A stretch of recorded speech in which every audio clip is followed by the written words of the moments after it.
कस्तूरी तिलकं ललाट पटले वक्षस्थले कौस्तुभम् नासाग्रे वर्मौक्तिकं करतले वेणुः करे कङ्कणम् सर्वाङ्गे हरिचन्दनं सुललितम् कंठे च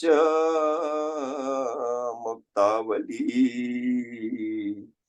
गोपास्त्री परिवेष्टितो विजयते गोपाल चूड़ामणि वसुदेवसुतं देवं कंस चाणूरमर्दनं देवकी परमानन्दं कृष्णं वन्दे जगद्गुरुं कृष्णं वन्दे जगद्गुरुं गुरुर्ब्रह्मा गुरुर्विष्णु गुरुर्देवो महेश्वरः गुरु साक्षात् परब्रह्म तस्मै श्री गुरवे नमः तस्मै श्री गुरवे नमः. Reading from Srimad Bhagwat Mahapuran, 7th canto. We have completed chapter 7, and I think today we are taking up chapter 10. So what is written here, chapter 7, may be a typo. If I recall, we have completed chapter 7, chapter 8, and chapter 9.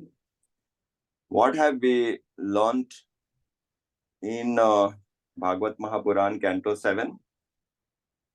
We studied the dialogue between Yudhishthir Maharaj and Narad Ji, and that was when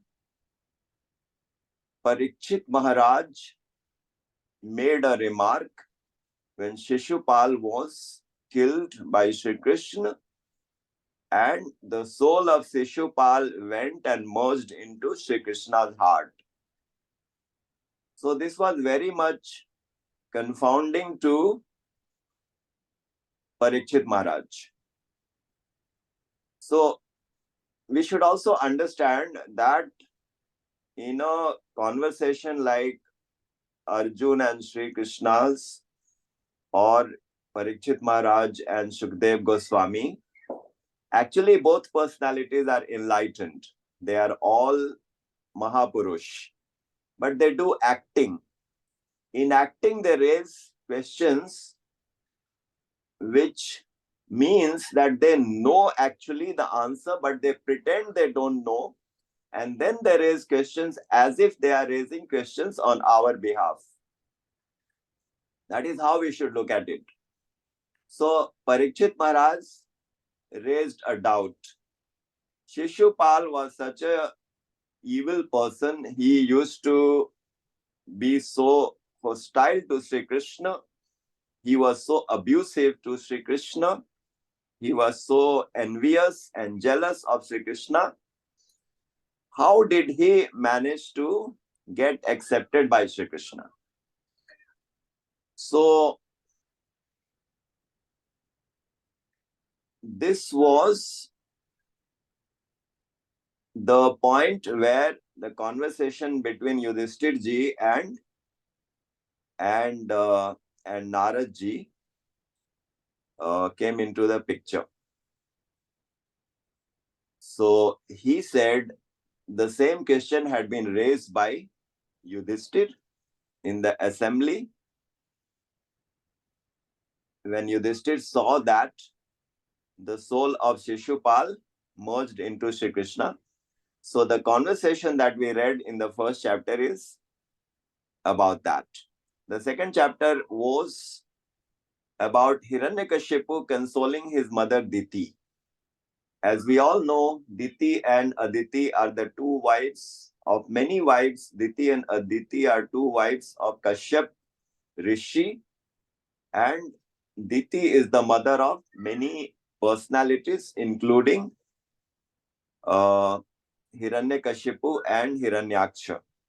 So the Daityas were born from Diti, and there is a story why the Daityas were born from Diti. And Aditi is the mother of 11 Adityas, and one of the sons of Aditi is Vaman Bhagwan. So we all know about the lineage of Kashyap Rishi, who is the son of Rishi Marichi, who is the Manashputra of Brahmaji. And the third chapter is about Hiranyakashipu's boon, because after Hiranyaksh was killed by Varah Avatar, Hiranyakashipu, his brother, became extremely angry, and he went on a penance, and he got the boon that was depicted in third chapter. In the fourth chapter, there is the mention about how Hiranyakashipu terrorized the people, and he was against the worship of Vishnu Bhagwan. In the fifth chapter, we learnt about how Prahlad Maharaj imparts knowledge to the Asura Putras. So this is something very amazing, that Prahlad was only a small child, but how he had so much of knowledge. So in the spiritual realm, we should not be surprised from such happenings, because everything is possible in the spiritual realm. The Lord's Leelas are unfathomable. So Prahlad was a great soul, and what he had learned while he was in the womb of his mother Kayadu, he was narrating, and he spoke like the greatest Jnani. And even the Asur Putras, they got influenced, and that is why Hiranyakashipu became so much more angry, and now he decided to kill Prahlad. He was already oppressing Prahlad so much.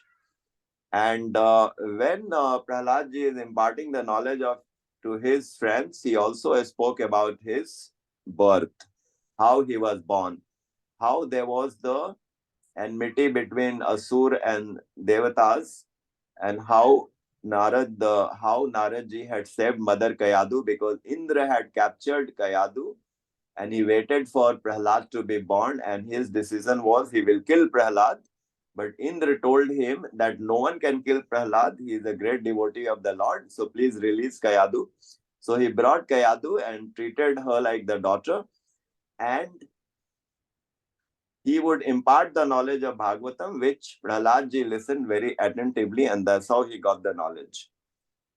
And in the 8th chapter, after the operation of Hiranyakashipu had reached such a height, Prahladji was one day talking to him, and he was keeping on oppressing Prahladji, and he challenged Prahladji, if you say that your Lord is there in every atom, is he there in the pillar? And he said, yes, he is there in the pillar. So he hit the pillar with his fist, and Narsingh Bhagwan appeared from the pillar. That was a manifestation of Lord Narsingh. And Lord Narsingh was half man, half lion. How he killed Hiranyakashipu, we all read in great detail. And this Leela of the Lord is very amazing. This Leela took place only for a short while, but it is so important, and it is very auspicious to read this Leela in this canto and in the chapters. Then Narsim Bhagwan told Prahlad Ji Maharaj that, why don't you ask for a boon? So Prahlad Ji prays to the Lord. He sings the hymns, the glories. He speaks so much about the opulences of the Lord, his unfathomable glories. And then at the end of the chapter, the previous chapter, Narsingh Bhagwan will ask Prahlad Maharaj, why don't you ask for a boon? And what happens after that is something very, very practical for all of us who believe in the Bhakti Marg. In Bhakti Marg, we have to do Niskam Bhakti. Savai Punsa परो धर्मो यथो भक्तिर अधोक्षजे अहैतुकी अप्रतिहता ययात्मा संप्रसीदति. This is the opening statement about bhakti in Srimad Bhagwat Mahapuran. Sut Goswami is telling Shaunakadik rishis that there are three conditions to do bhakti. Your bhakti should be ananya. Once you have put in your faith in Shri Krishna or Shri Ram, you consider Shri Krishna to be the supreme, then don't deviate. Don't keep changing your affiliation and think that, oh, I have to worship another personality or I have to worship. You consider Shri Krishna is the same God as Sri Ram or Sri Narsingh or Sri Shiv or Sri Ganesh. You don't see a difference. They are different roles, but the God is one. You don't differentiate. And if you are worshipping Sri Krishna, then just stick to that. That is called Ananya Bhakti. Your mind doesn't have this differentiation.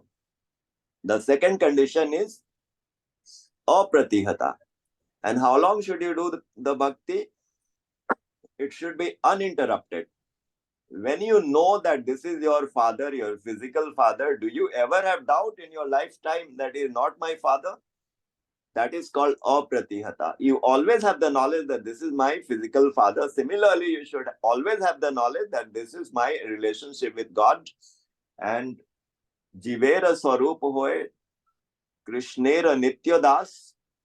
My duty is to serve God. Only then I will be happy. I can achieve my goal, otherwise not. That is your belief. So, you worship Sri Krishna with Ananya Bhakti, Apratihata Bhakti, and the third condition is Nishkam Bhakti. You don't have your separate desires. Whatever you do, it is in congruence with Sri Krishna's desire. You don't develop your own desires. You don't demand your own demands, because you are very much aware that Sri Krishna is seated in my heart. He knows what I need. So you do Nishkam Bhakti. And that is exactly what Prahlad Maharaj is telling in this chapter. When Sri Krishna is, when Narsim Bhagwan is telling Prahlad, you ask for a boon. Prahlad ji says, Yashya Ashish Ashaste Nasa Bhritya Savai Vanik. Oh Lord, please don't tell me about the material demands. I am already an Asur Balak, a demoniac person by birth. Don't trap me into this particular trap. So, sorry, I have a bad throat. Let me come back to it. Let us begin the bhajan. And I'll need some help from Anjan ji. So, if we can sing this. Shri Vrindavan Chand Amaro. If you know the song, Sade Ghan Chid Ghan Anand Ghan Joy Banyo Soi Nand Nand Hamaro. Shri Vrindavan Chand Amaro. If you can try or sing some other bhajan. Shri Vrindavan Chand Amaro Paramatma ki Parama Atma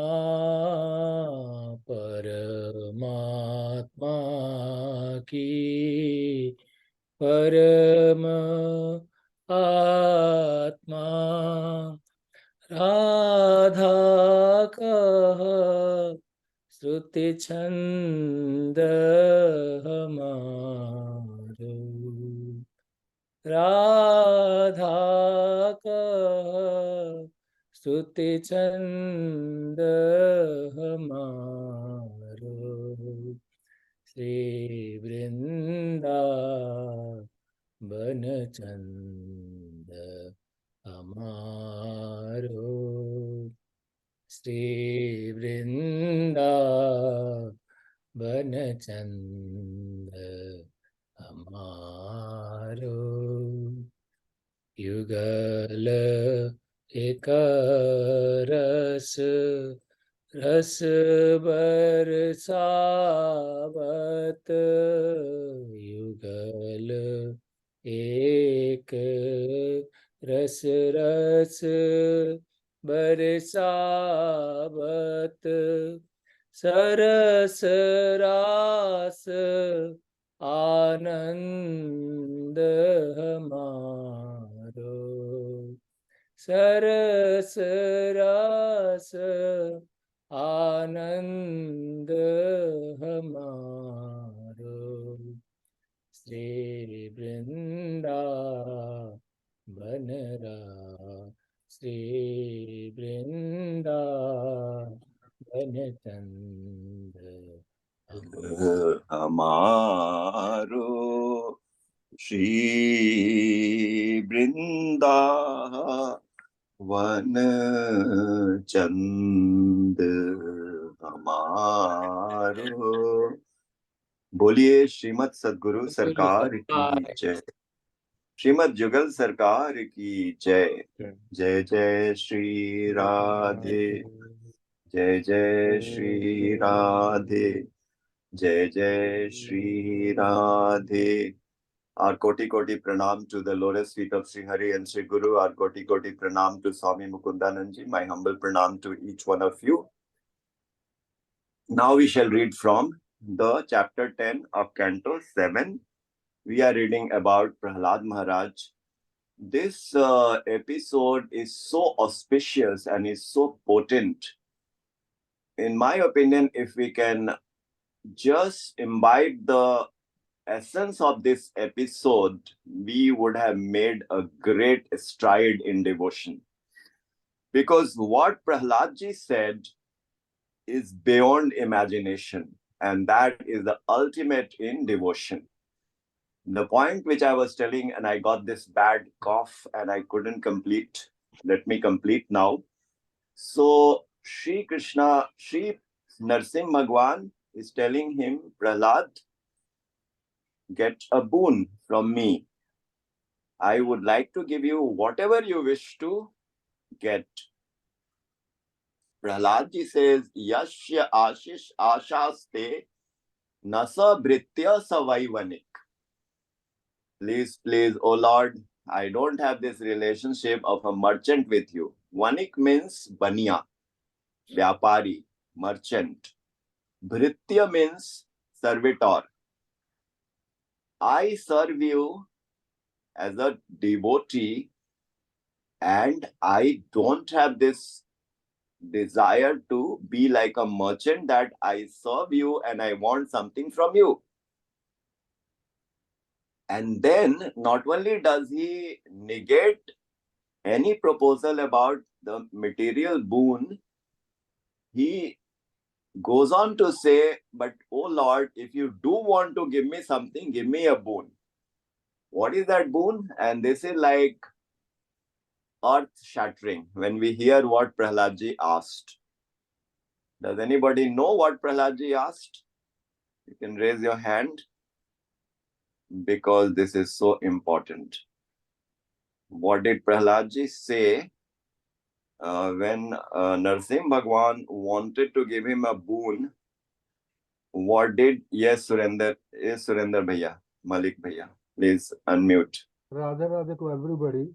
Bhaiya ji, Prahlad ji said to Bhagwan, to Narsingh Bhagwan, कि मेरे को यह कृपा करें कि मैं आज के बाद मेरी कामना ही ना हो कि मैं आपसे कुछ मांगू, ऐसा मेरे को ये बूंद दे दी.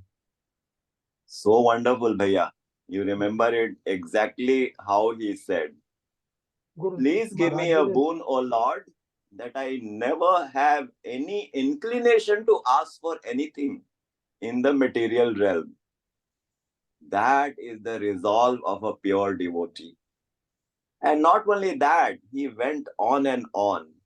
He said, this asking for something and seeking a favor, give me a promotion, make me more beautiful, make me more handsome, give me more wealth, or even in the material realm, when we, keep asking, we are seeking favor from here and there. Prahlad says this is very much weakening. It distracts us. And he quotes a very beautiful line, which is very, very important to hear. He says, Indriyani mana prana dharma atma dhriti mati Hri Shri Teja Smriti Satya Yashya Nashyanti Janmana. This may be the 7th shlok in this chapter. It is so amazing. Prahlad is saying, when you demand something, you lose 12 things. What are those 12 qualities you lose? You lose your bodily strength. You lose your intellect. You lose your mind. You lose your soul.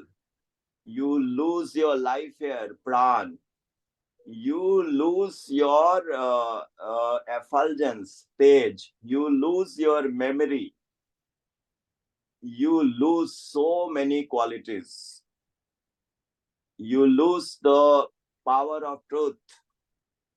You lose the sense of shame.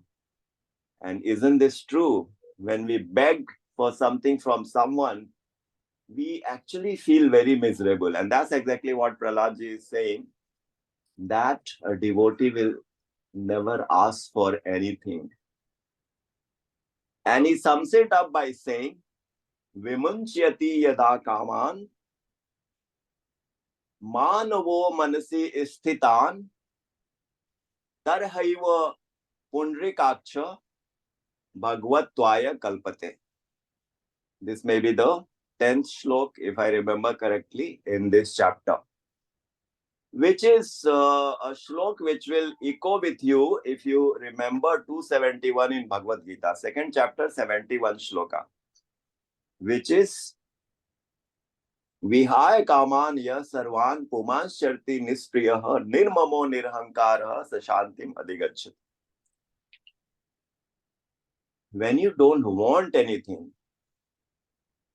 then you become so divine, you become so powerful, and you become like God, and all the opulences that God has, you automatically receive. So look at the magic.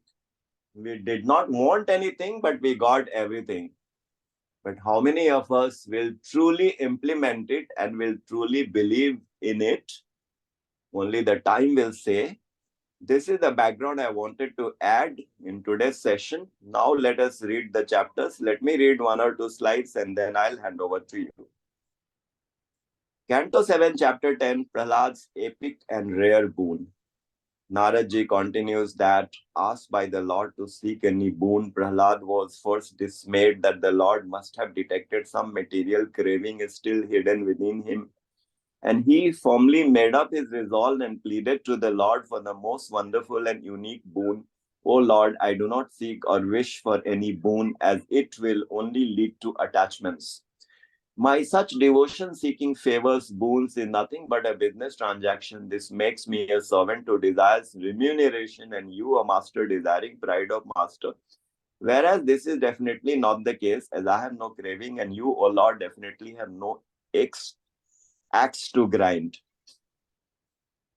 If you still insist, then please grant me this boon that I should never ever seek or desire any boons.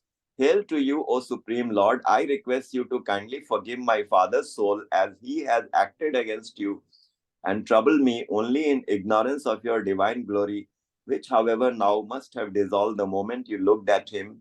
Lord Narsingh was delighted with Prahlad's prayer and unselfish wish.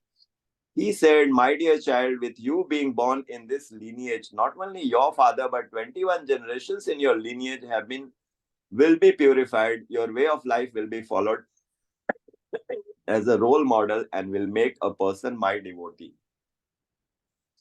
Self-explanatory. Let us move to the next. After finishing your father's final rites, who is anyway purified with my touch, you may ascend the throne as mentioned in the Vedas. All the power and opulences of the Daityas are herewith granted to you for this whole Manvantar for you to rule your kingdom accordingly, practicing Karma Yoga, mind fixed on me. Thus you will exhaust all your karmas, your glories sung all over, even by Devatas, and shall return back to me. Recitation and singing of your prayers, thinking of this narrative will free a man in due course from karmic bondage. After seeing the Lord calm, now Lord Brahma says, "O Supreme Protector, fortunately for us, this demon who got powerful with my boon is now slain by you. This divine form of yours has saved his son and will also save everyone from all dangers whoever contemplates on it." Lord Narsingh instructs Brahmaji, no more such boons should be granted, especially to those who are known to be cruel by nature. So saying, the Supreme Lord disappeared from the grateful eyes of Prahlad and everyone present there. Prahlad, then acting as per the Lord's instructions, conducted the final rites of his father Hiranyakashipu. Later, Lord Brahma, with Prahlad's Acharya Shukra, coronated Prahlad as king. His rule was exemplary and a model of justice. Next slide. So I will, okay, I think let us have Sheilaji to read the third slide, and there are a few more takeaway slides. So anybody who wants to read, please raise your hand. Naradji now concludes, thus the two attendants of Lord Vishnu, Jai and Vijay, returned back to their Lord after 3 material incarnations as Hiranyaksh, Hiranyakashipu, Ravan and Kumbhakarna, and now as Sishupal and Dantavakra, by fixing their mind in Sri Hari in their last moments. Just as a caterpillar keeps on concentrating on the wasp and eventually becomes a wasp, all 3 eventually got the form of Sri Hari. And Narad concludes this part of Yudhishthir's query. Thank you very much. So, yeah, you can read this I can also. read on. Yes, After yes. concluding Prahlad's legend, Narad Muni informs Yudhishthir that the Pandavas and Yadus are the most fortunate beings in the whole earth, as the holy sages keep visiting them due to the presence of the Supreme Sri Krishna being physically present with them, and enjoy much more intimacy with him than even Bhakta Prahlad. May this Sri Krishna, your cousin, epitome of knowledge, bliss, wisdom, all in one Supreme Brahma, be gracious to us. His essential character is not known to Brahma and Shiv too. It is only with the grace of this Supreme that Lord Shiv regained his lost glory, which was marred by the demon Maya. Yudhishthir gets curious and asks Narad to recount this legend. It so happened that once, after being repeatedly defeated by the Devtas in the battle, the Asurs approached the demon king Maya for protection. He built them 3 cities made of gold, silver, and steel, which were not visible to the eye. So the Asurs, staying invisible inside, with the city could fly anytime, anywhere, unseen, and attack the Devtas. Frustrated, the Devtas approached Lord Rudra for protection from the invisible demons. The Lord assured them of the same and proceeded to fight with the demons with his bow and powerful arrow.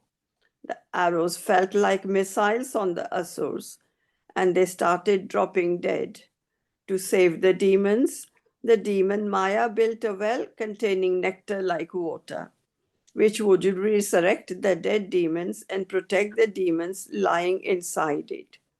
Lord Rudra could not break this barrier of the well. He was dismayed and worried and went into depression. To boost Lord Shiv's morale and also Maybe aid we him. could give it to Sure, Ananya. Yeah. sure. Sorry. Thank you. No problem.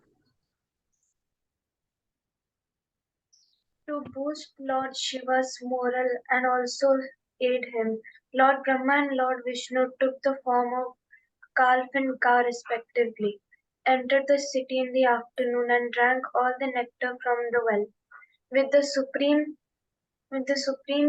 Lord Maya overpowering them, the demon guards protecting the well just kept mutely looking on. When Demon King Maya came to know this, he later told the grief-stricken demon guards, "No creation in this world will ever be able to overcome whatever is ordained in his fate or of others." The Supreme Lord armored Lord Shiva with all the requesties, i.e., a charioteer, powerful arrow, ensign, emblem, horses, a bow with arrows. Wearing this armor, Lord Shiva shot the powerful arrow during the Abhijit Mudra and burned all the three cities which was earlier so difficult to penetrate. All the devatas and celestial bodies hail Lord Shiva. Hence, Lord Shiva is known as the destroyer of three cities. With this, he returned back to his abode on Mount Kailasa. Narad concludes, there are many more such exploits. Lilas of Sri Hari, the Acharya of universe, who with his own divine energy, Maya, plays out his Leelas in the human world too. Thank you very much. So that's pretty much Aradhya. for this chapter 10.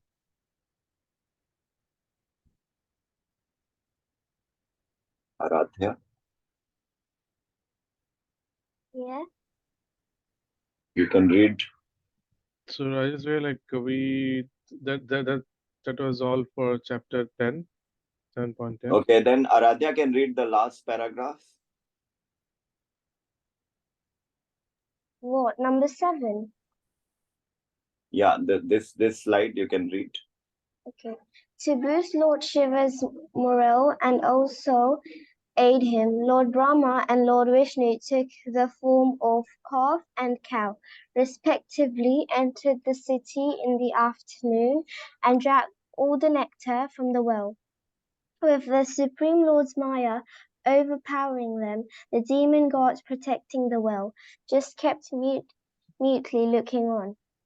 When Demon King Maya came to know of this, he later told the grief-stricken demon gods, "No creation in this world will ever be able to overcome whatever is ordained in his fate or of others."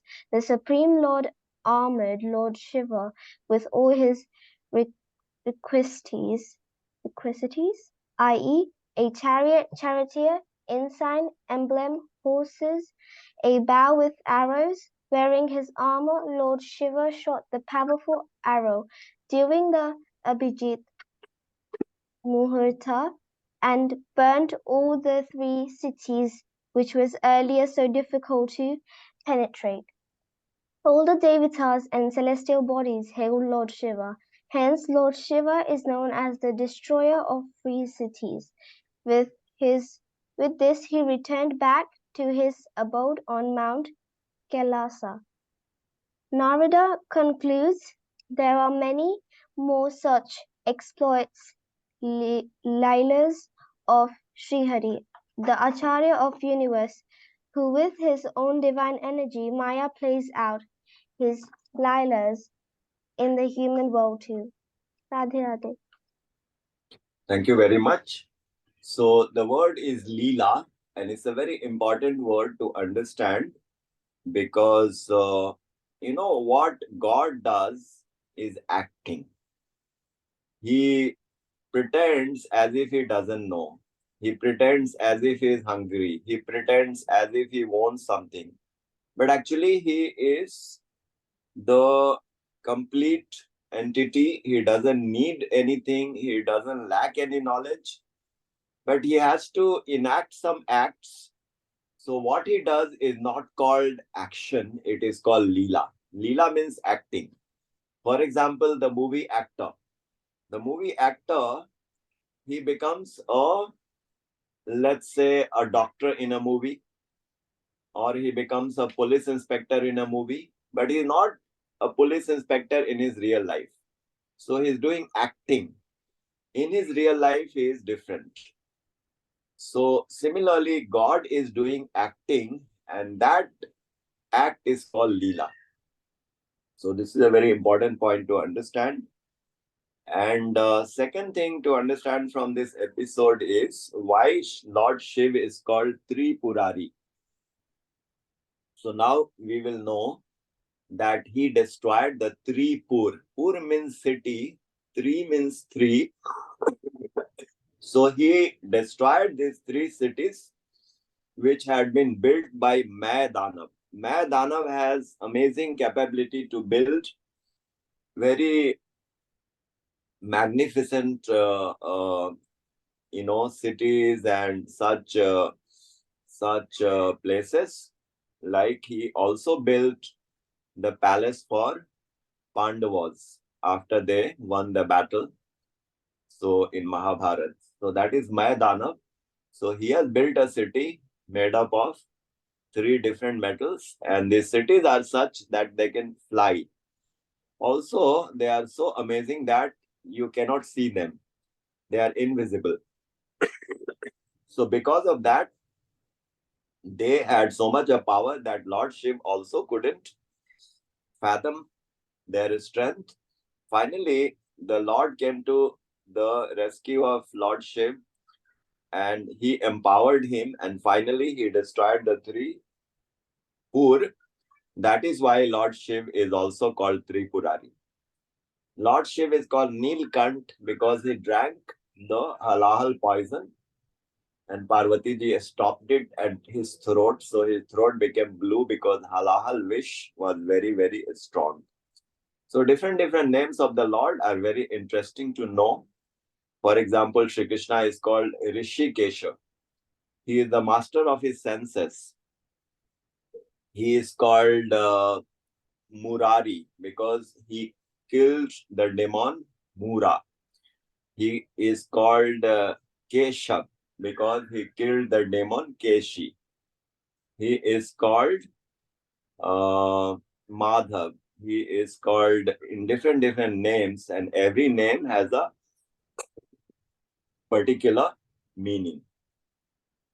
With that, let us go to the takeaway sections and read from the messages. If anybody wants to read these Bhagavad Gita shlokas as the takeaway, you can raise your hand, and then we can discuss this.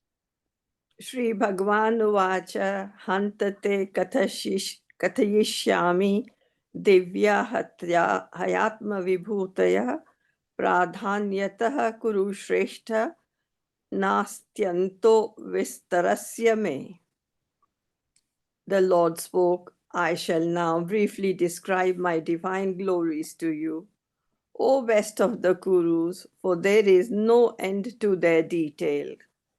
Nanto asti mam divyanam vibhutinam parantapa eshatad deshatah prokto vibhute vistaro maya.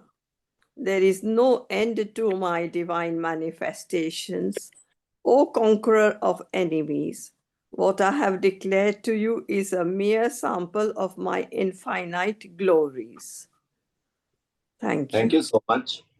So, if you remember in Bhagavad Gita, chapter 1, Arjun Vishad Yog, lamentation by Arjun about the consequences of war. Second chapter, Sankhya Yoga, analytical study of the soul, mind, intellect, etc.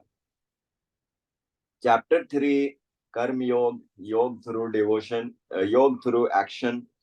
Chapter 4, Gyan Karma Sannyas Yoga, Yoga from the knowledge of Gyan, Karma, action, Sannyas, renunciation. Chapter 5, Karma Sannyas Yoga, Yoga through renunciating the work. Chapter 6, Dhyan Yoga, Yoga through meditation. Chapter 7, Gyan Vigyan Yoga, Yoga through the knowledge of the theoretical knowledge and the practical knowledge. 8th chapter, Akshar Brahma Yoga, Yoga through the understanding of the imperishable Brahma. Chapter 9, Vibhuti Yoga, Yoga through understanding the Vibhutis, the opulences of the Lord. Chapter 9, Raj Vidya Yoga, Yoga through understanding that this knowledge is the highest knowledge. And chapter 10 is Vibhuti Yoga, the yoga through learning the opulences of the Lord. So what happened after hearing Lord's different, can one of you read it once again? I'll be back in few seconds. Is You read want me to? yeah, or anyone else? I don't mind reading it again. Yeah, okay. Shri Bhagwan Uvacha Hantate Kathayishyami Divya Hayatma Vibhutayah Pradhanyatah Kuru Shrestha Nastayanto Vistarasya Me. The Lord spoke, I shall now briefly describe my divine glories to you, O best of the Kurus, for there is no end to their detail.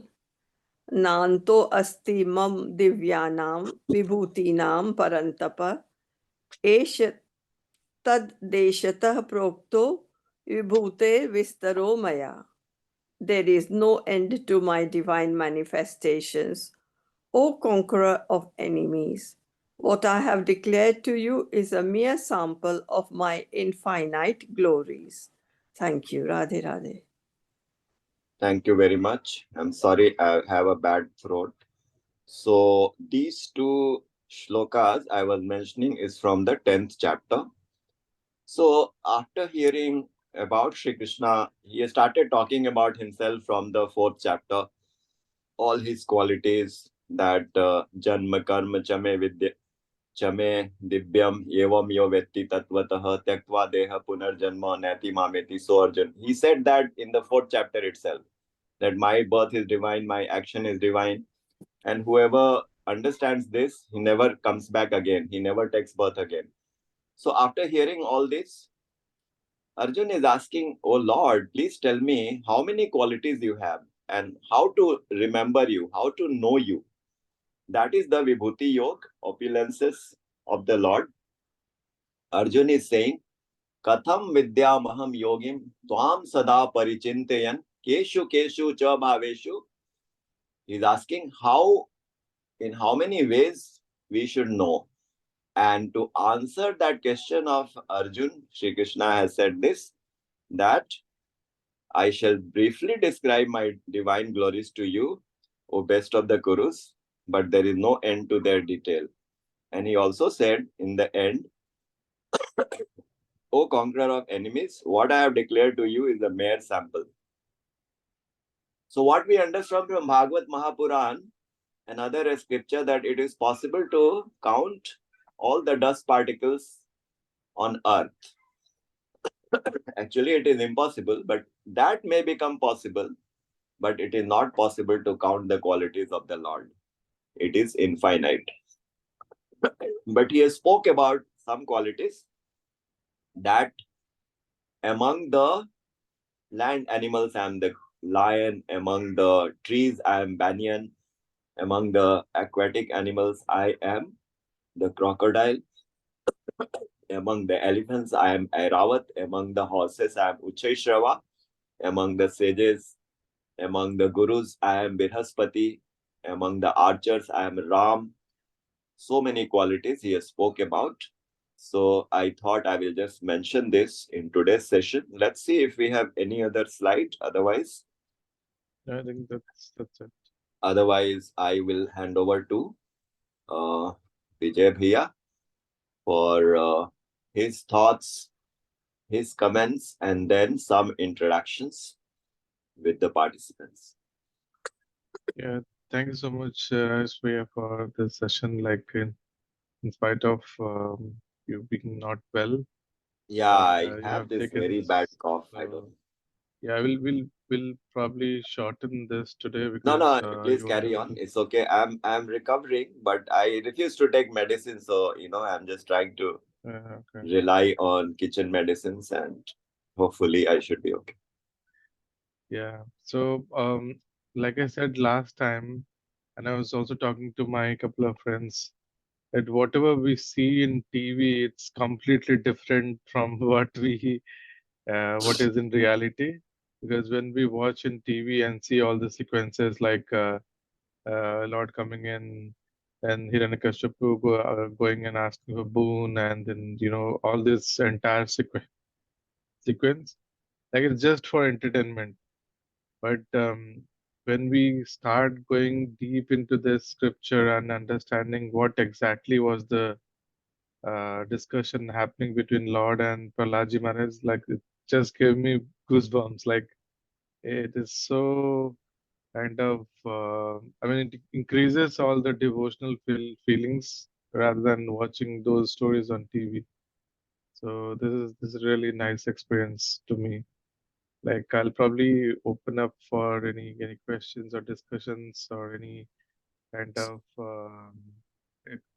kind of experiences that they have got to all the folks here. I have a question. Vijay, can you go to slide 1 in this thing? Yeah.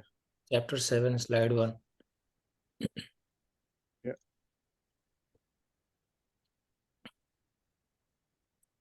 But yeah, in Let me there, share my number screen. 4, point number 4, I think it is mentioned that so 21 generations of somebody, if he has done some good thing, is freed, or what is that word? Yeah. 21 generation in your Will lineage will have be been or will purified. be purified. What does that mean? Does that mean they're liberated because of the actions of a good person? This is not very clear. I think somebody has asked this question to Maharaji also. Exactly. I heard that. So Yes, Maharaj and said no. Maharaji did not encourage people to think in these lines Yeah. that I am doing bhakti, so it will purify, my generations. These are lollipops. In scripture, there are many lollipops. Like it is said, you just chant the name in any way, and the benefits will happen to you. It is written in many, many places, but it is not true. So if you go strictly by the logic, if the person in the generations have not done the meritorious work, like how it will happen. Of course, there may be some benefits. So really, I'm not qualified to answer this question, but going by what Maharaji said, he discouraged people to think in these lines because the scriptures are very convoluted and very complex in character.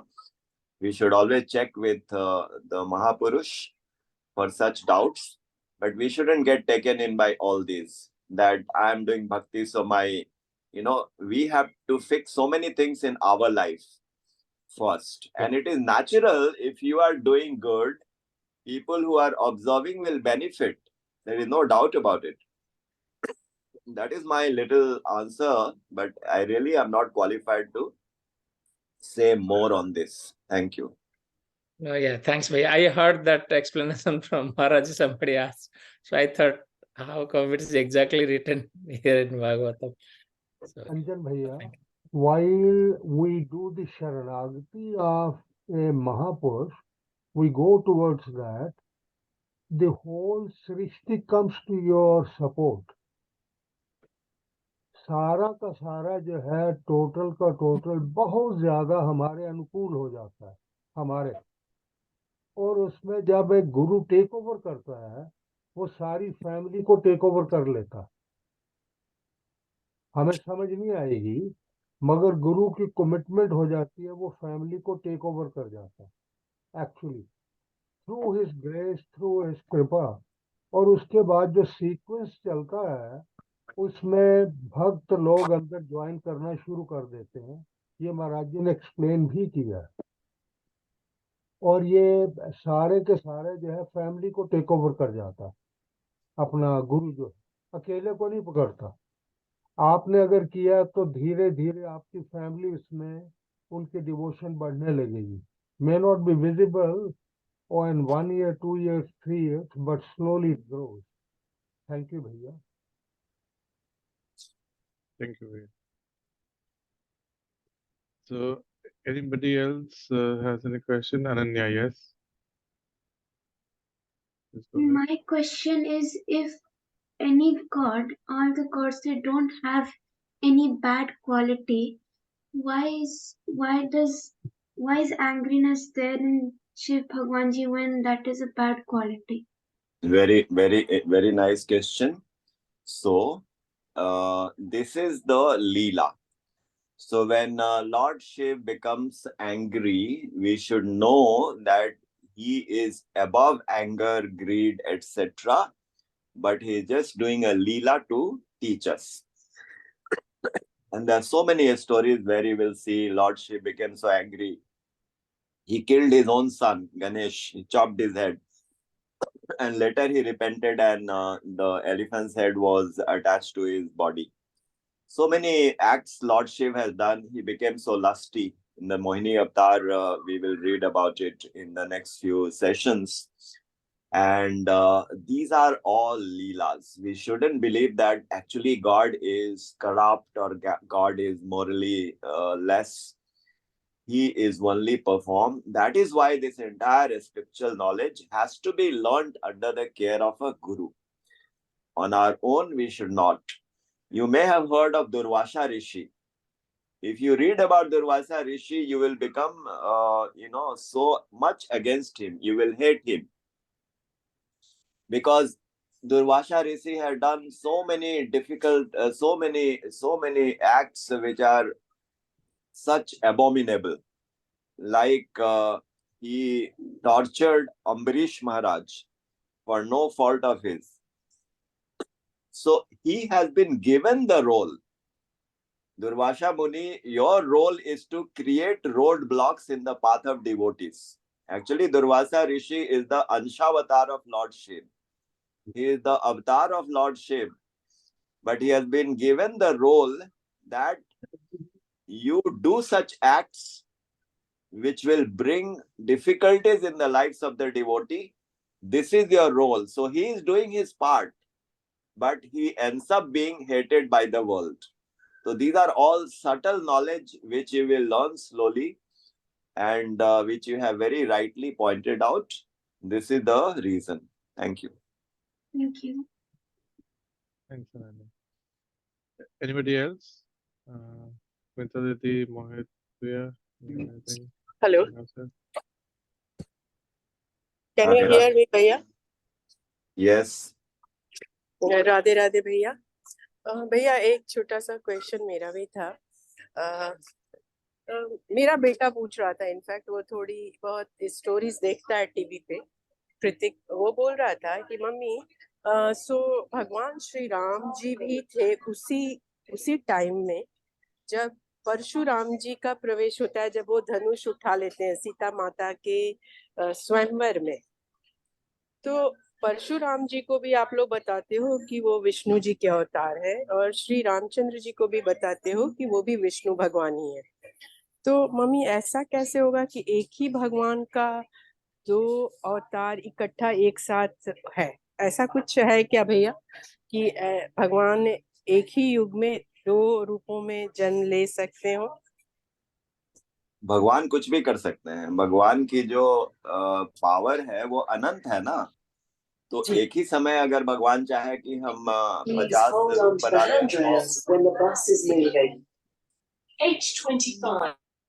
तो उनके लिए कुछ भी असंभव नहीं है। Of course he can do. तो भगवान का मतलब ही है जिनकी शक्तियां अनंत है।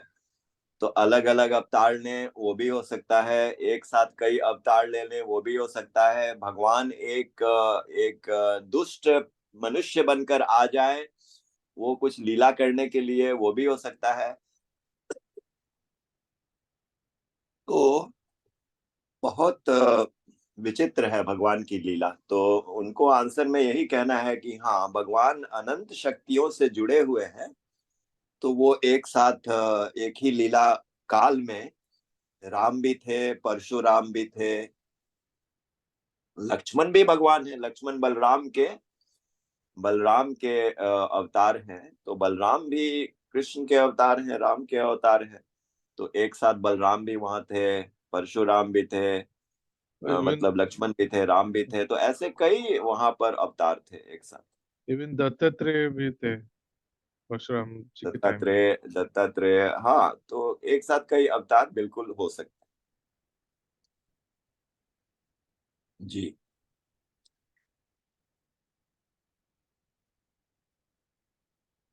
So,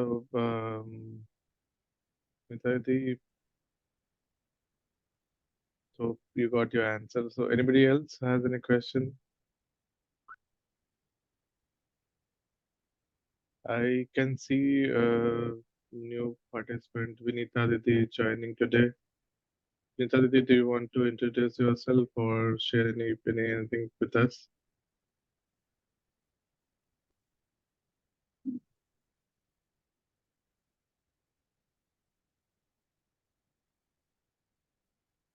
Okay, looks like she's on mute still. All right, so if we don't have any other questions or anything to share, we can probably close for today, and then we'll catch up again with new chapter next week. Until then, like Radha everyone, and Srimad Sadguru Sarkar ki jai. Jai Jai Shri Shri Sri Ram. Radhe. Jai Jai Shri Jai Ram. Jai Shri Radhe. Jai Jai Jai Shri Jai Jai Radhe. Radhe. Radhe Radhe Radhe. Radhe. Radhe Radhe भैया. Yeah, thank you. Thank you. Thank you. Radhe. Bhaiya. Thank you. Thank you, everyone.